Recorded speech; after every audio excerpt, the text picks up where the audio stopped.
শিব তার তো তিনটে চোখ, আমাদের তিনটে চোখ নেই কেন? আচ্ছা এদিকে বলছি, শোন, শিবেরও তিনটে চোখ আছে, আমাদেরও তিনটে চোখ আছে, কিন্তু সেটা তুই দেখতে পাচ্ছিস না, কারণ তোর কপালের মধ্যে লুকিয়ে আছে। তুই এক কাজ কর, এই চিনিটা নে, বারবার কপালে ঘষ, দেখবি আস্তে আস্তে চোখটা বেরিয়ে আসছে।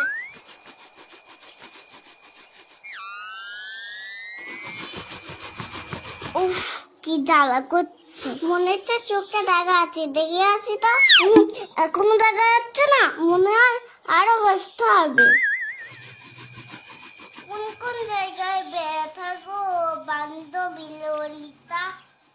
কোন কোন জায়গায় ব্যথা গো বান্ধবী ললিতা? বাবান, এই বাবান, এ কি আঁকাবাদ দিয়ে কি করছিস এসব? ও মা, দেখো তো আমার কপালের চোখটা দেখা যাচ্ছে কিনা। কি অবস্থা করেছিস কপালটার? কেন এইসব বাদজামা করেছিস বল? ওই তো রজতদা তো বললো চিরুনি দিয়ে কপালে ঘষলে শিবের মধ্যে একটা চোখ বেরোবে।